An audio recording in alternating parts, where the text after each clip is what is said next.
or like Jesus when he crossed him. Marathons I bombed just like Boston. If Peter paid Paul and Jesus played ball, Dad look at me like AI when Jordan got crossed. Purgatory effects, wings all on the jet. Couldn't talk this fly if a fly flew off your lip. All right, that's it. We ain't giving them no more, cause yo.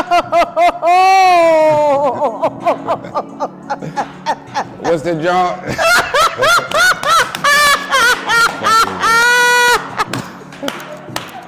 Welcome back to 30 Minutes with Him. I have a very special guest sitting in the comfy chair. I would like to introduce to you all Mr. Anthony Harvey. Well, I know him as Antmac. I'm going to add the 215. Antmac 215, that's right. We here, we finally here. Well, thank you for being our guest today. So I'm going to start off with this. When you reflect on your life so far, Yes. right, what experiences shaped the man sitting here today? Family, struggle, pain, prison, knowledge, information, elders, history, psychology, philosophy,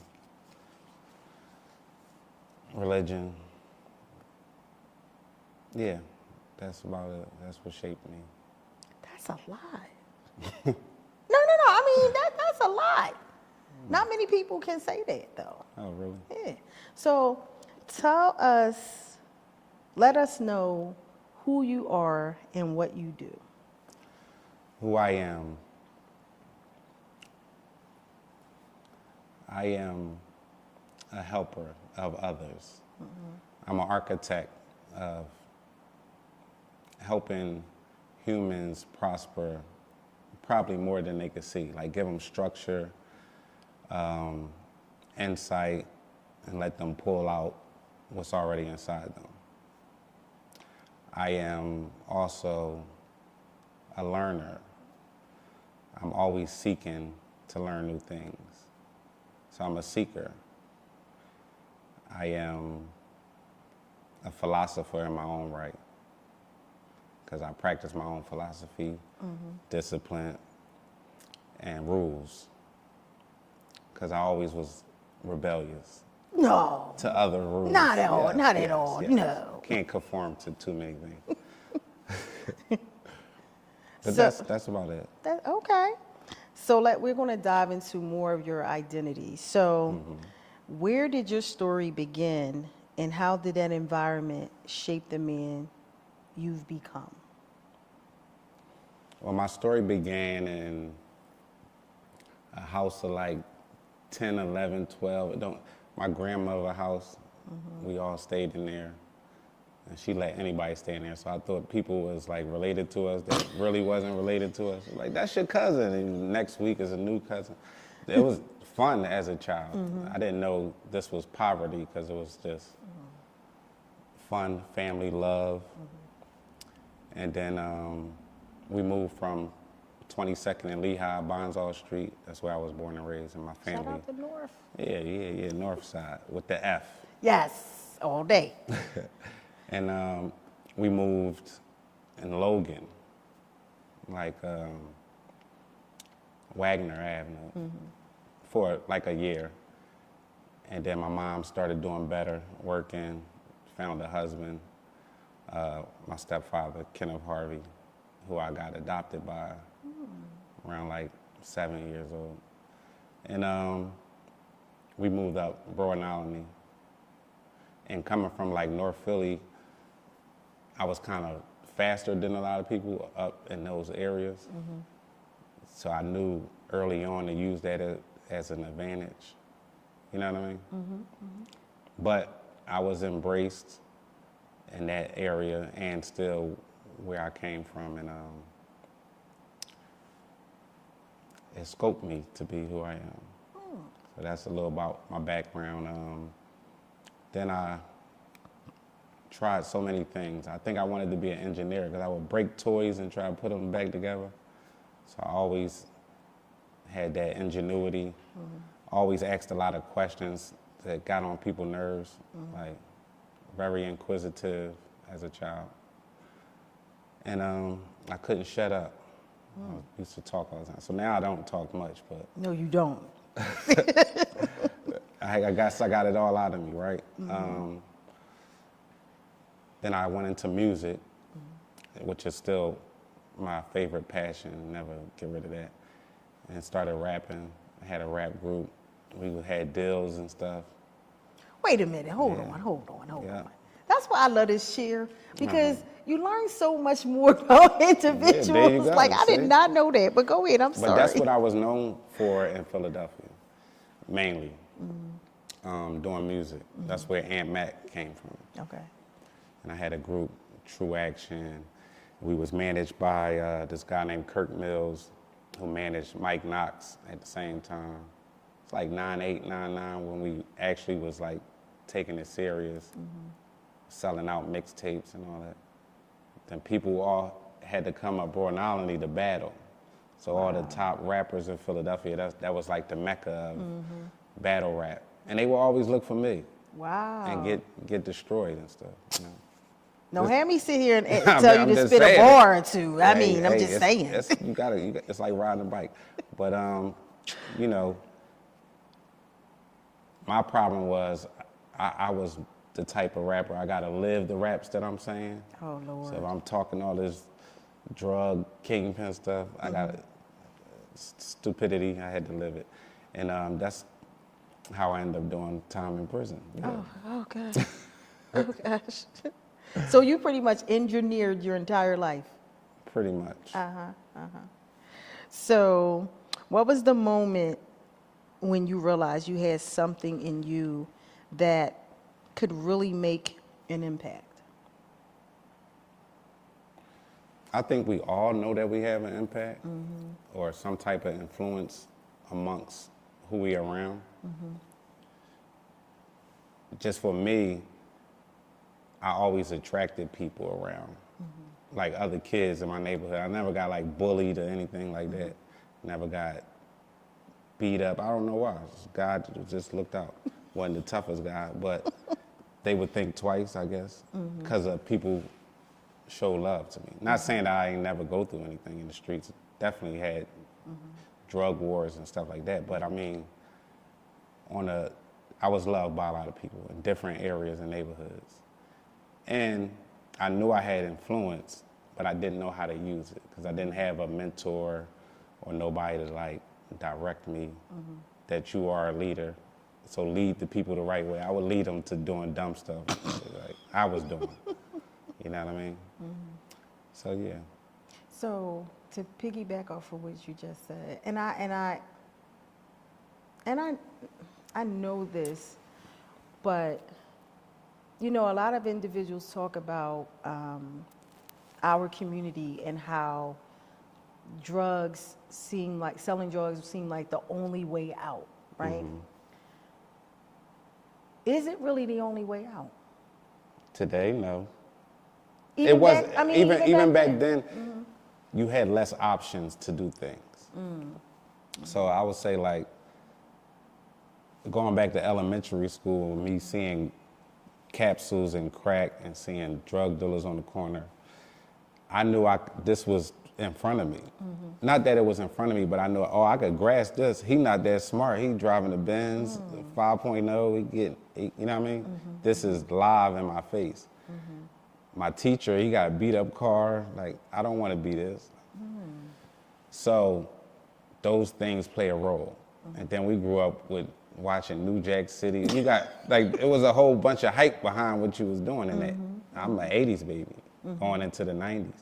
So I'll say that it wasn't that I had to choose that path, but the options that was in front of me didn't make sense.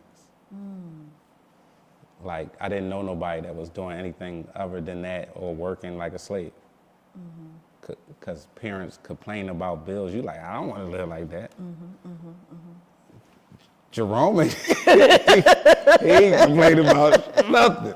Right. You know what I mean? And then you pick up stuff, so it don't be the parents' problem either. It be when you go to school, you basically, you send a child to school, they're learning from other children.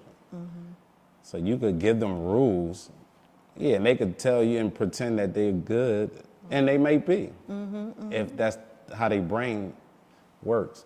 But majority of kids is like, oh, he just cursed. I ain't never hit no boy, you know what I mean? So you pick up these things, and to be socializing with them, you have to integrate with them.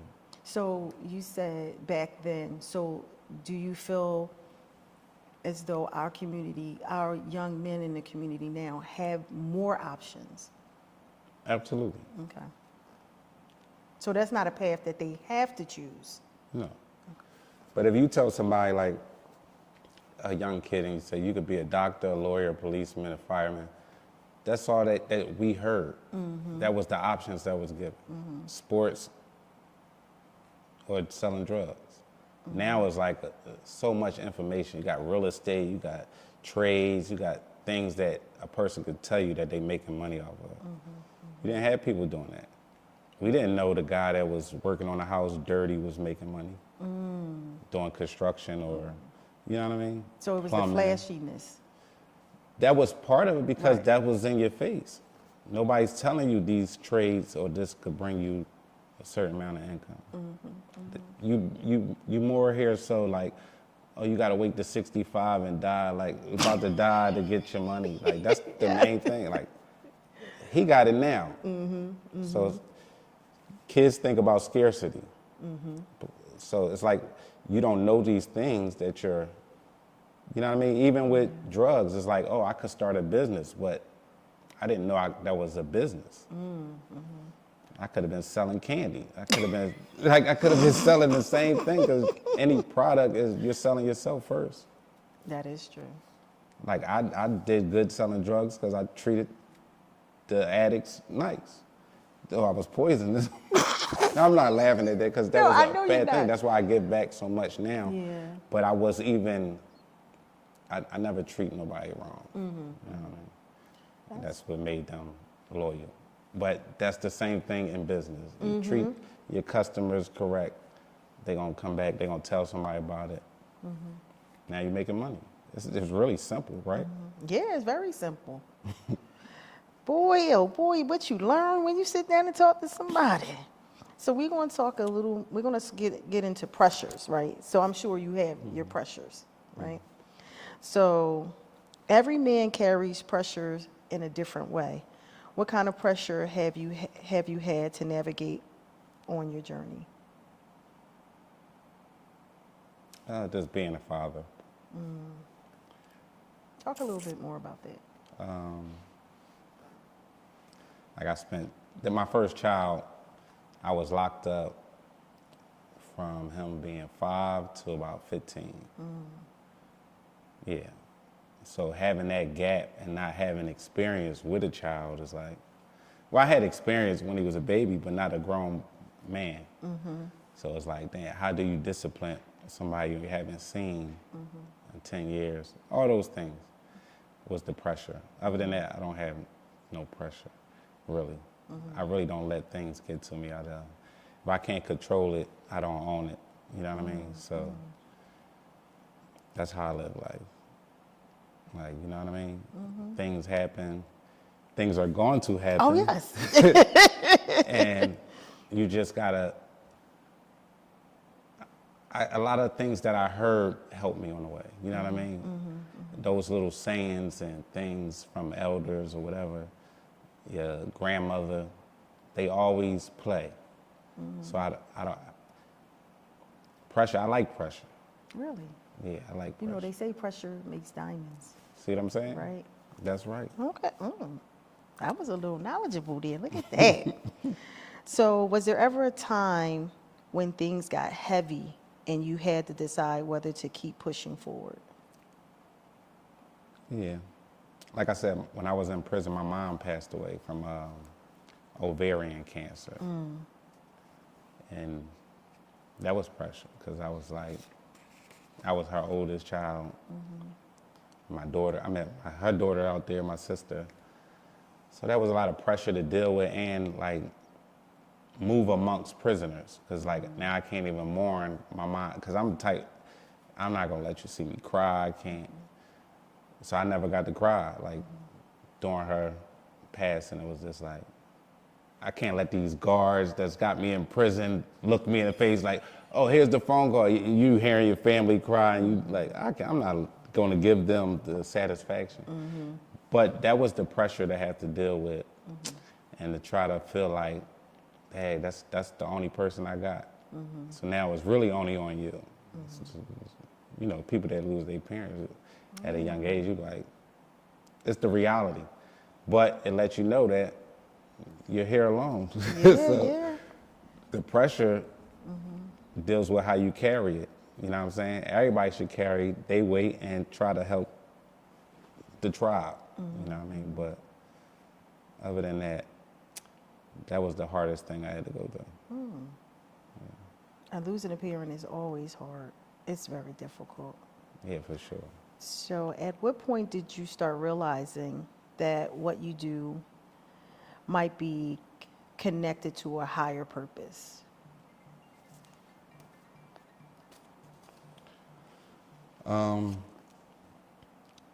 It always goes back to prison, you know, because I was accused of a heinous crime that if I wasn't selling drugs, I wouldn't have been a part of, right? So I always I take full responsibility of anything that happens to me, even if I had nothing to do with it. That's how I have to live life. So if my friend does something wrong, I gotta take 100% responsibility for being friends with this person. If a girl do me wrong, I gotta do the same because my judgment is off. So it's a word that I like to use. You gotta be sagacious, right? Like you have to be witty, have insight and good judgment and discernment amongst everything you do, and have accountability. But to your question, that being accused and facing life in prison, and then being here in front of you today without telling on nobody or doing any of these things, let me know that God had more in store for me, a better plan, and that I gotta show people that there's other ways, you know what I mean? So prison was a kind of a gift. Yeah. And a curse. Because I was gonna say, yeah, don't say. But it was a gift. Well, say why it was a gift. Because it was college for me. It was, I get to learn everything that I never probably possibly could have imagined I would learn because of time. Yeah. So we don't encourage people going to prison. No, not at all. No, not at all. I'm just saying how I had to set my mind to get through prison. Because people lose their mind in prison. It's easy. You know what I mean? So to have your mind, you have to know that, well, I'm not in prison. But the face that you're never coming home from prison will make you lose your mind on top of that. Yes. So I had to deal with that, and I had to say, I give 100% faith in the Creator and see miracles happen in real time. So what impact do you want your presence and your work to have on the people around you?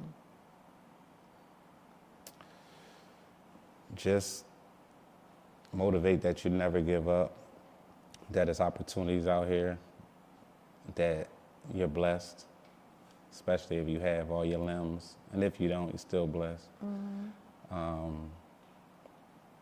That it's gonna be all right, and that we all gonna be all right, long as we stay positive and give back while we move forward. Not give too much and not be too little, like a balance. I just want people to have a balanced structure and to know that we all we got as humans. And you know, I don't want to get into all that other stuff because it's coming. It is coming. We're going to hold that for another time. Right. Because that's a deeper conversation. For sure. Very deep. So looking back at the man you were a few years ago, what's one lesson that changed the way you move today? Say that again. Looking back at the man you were a few years ago, what's one lesson that changed the way you move today? Patience. That's it. Having patience. Is that hard? For some, For you, is it hard? it was. Okay. But when I was forced to have patience, like, you ain't going home today.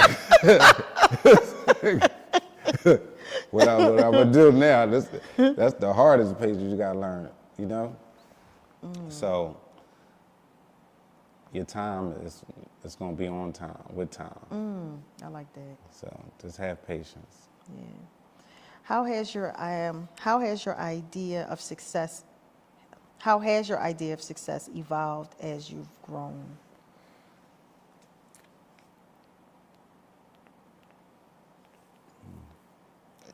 I measure success by the relationships, of course, and achieving whatever you set out. So I have achieved everything, almost, not everything, but I achieved some of the things that I said I would do. So that's success. Having money isn't success. I done had a lot of money and couldn't enjoy it with people because they didn't have money. And that's a weird feeling when everybody is after you for money. Family, friends, and they don't even know. So I've been in those situations. That's not success for me. Success is being able to share it with others and tell them how to fish for their own food. That's a success, not hoarding and gatekeeping information. Yeah, you don't gatekeep at all. At all. You're going to get it regardless. Yo, I'm telling you, back to this, where I was at. People used to gatekeep music. Like, because I had like a tablet, that was my passing time. I just loaded up with a bunch of music. You had to pay $2 a song. So I had like a squatter on the tablet, like $3,500 worth of music. Wow. But every time that was my, pastime. So I'd be like, what's the new music? And then I'd tell somebody, like, yo, don't tell nobody. So, Lil Durk ain't paying you no money. But that's how people's minds are. They just, they gotta be the exclusive group of people that don't own nothing. That was always crazy to me. What do you gain by holding stuff so close to your chest and you don't share it? I guess it's like trauma, I guess. They probably got treated like that, so they like, that's how you treat the next person. Oh, wow. Yeah. So, looking at the man, like I said, I found out so much from you. What's something about yourself you're proud of, and what's something you're still working on? I'm proud of being there for my son, for his daughter, being there for my family, being alive for my whole tribe. And what was that one? What is something that you're still working on? Me? Always working on me. Constantly changing myself, but the same self, or finding out who I am. That's the hardest work.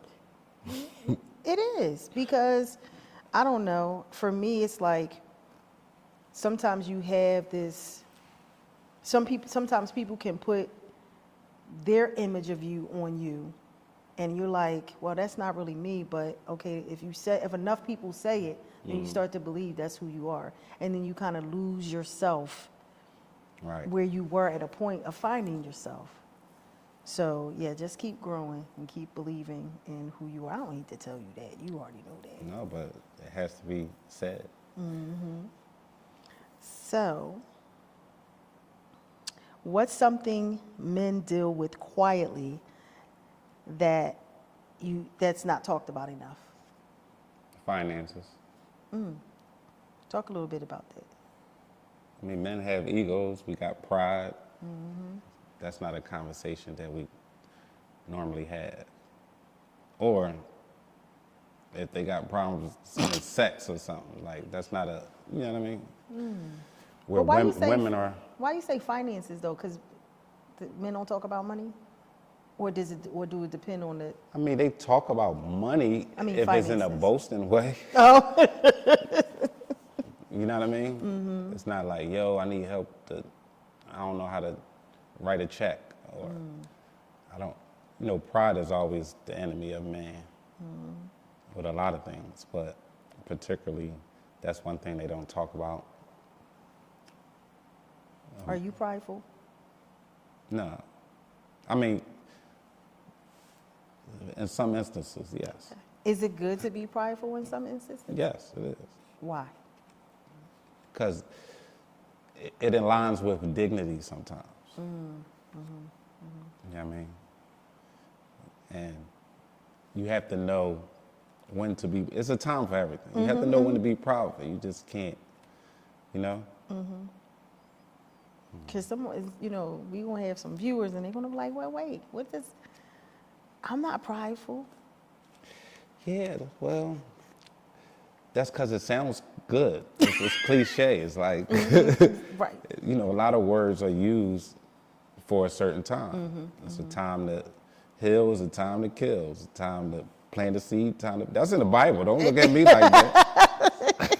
That's Solomon's word. That ain't Antmac word. The Ecclesiastics, I think. You know, but there's a time and place for everything. And sometimes people say things and it's not the time. And pride, sometimes you gotta have pride. Like I got black pride. Oh, wow. Okay. Now, what does that mean? Huh? What does that mean? That means Educate us. Don't play with us. That's what that means. Especially in today's age. Okay. You know what I mean? You So- ain't gonna play with me. So we That's are. the problem. You see? Yes, that was very, very, very. No, I mean, I wouldn't say that was pride. That's just confidence. No, that's confidence. But I'm saying you have to be like stern on certain things, even if it goes against certain things. You know what I mean? I'm learning that because sometimes that can be hard when you're a people pleaser. Yeah, You know. that's another thing. I used to be like that too. No. I mean, well, yeah, see, because my intentions wasn't the same. That's all I said. Everything starts with intention. Now I do things I don't look for it back or expect a person to be like me. That's the pride I got rid of. So, 30 minutes have kind of, well, we winding down, but that kind of went fast. Like, I want to sit here and talk more, but I always have a signature closing question that I have all my guests read out loud and answer out loud. So it's the Okay. last one here at the very bottom. What does becoming a better man look like to you right now?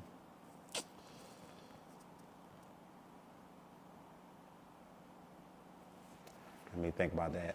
I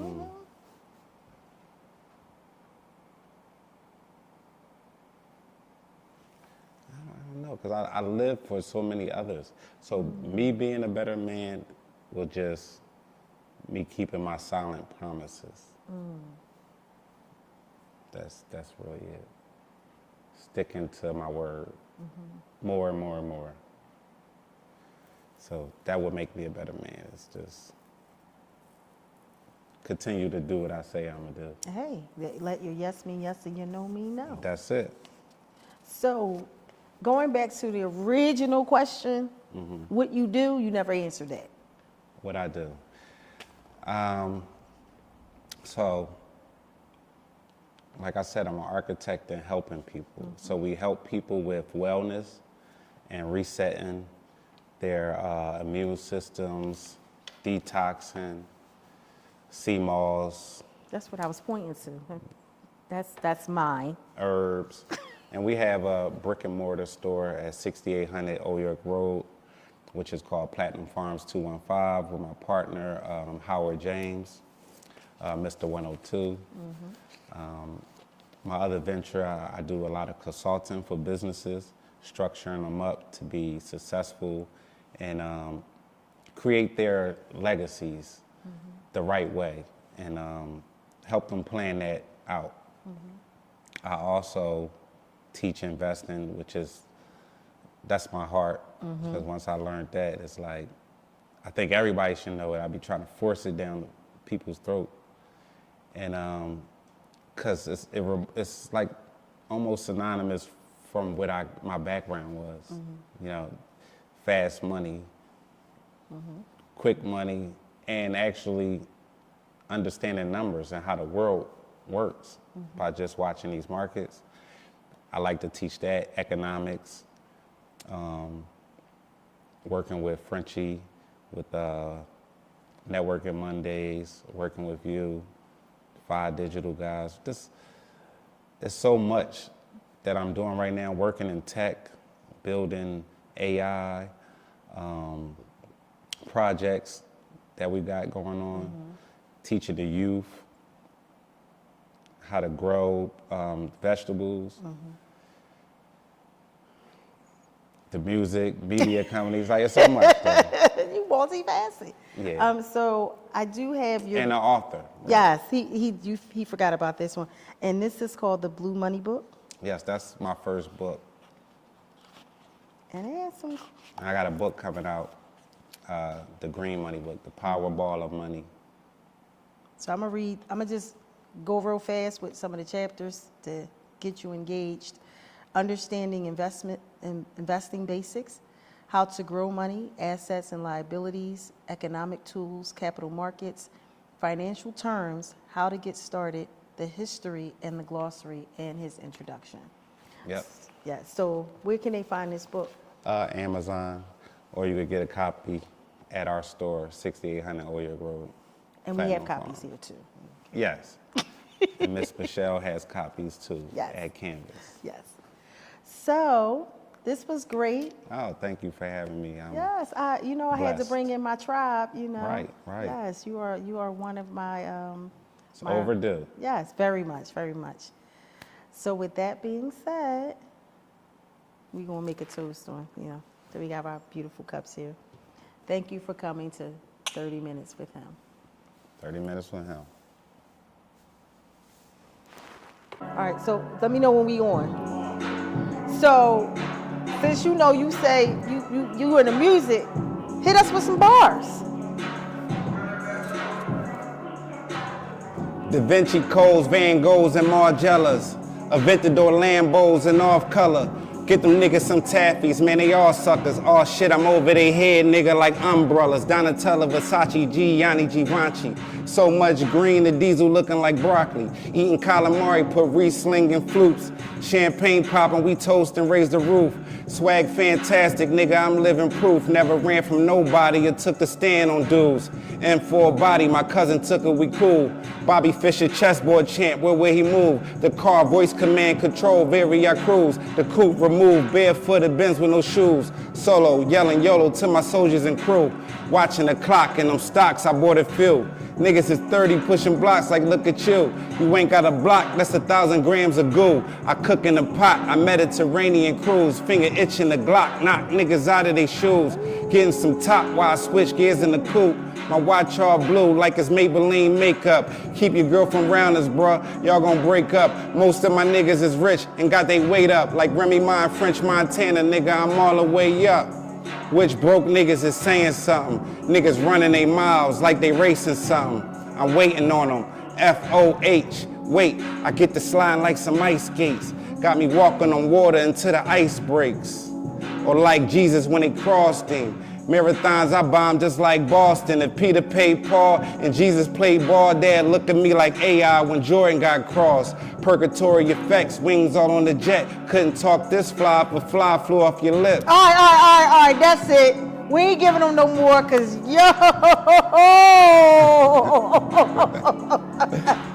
What's the job?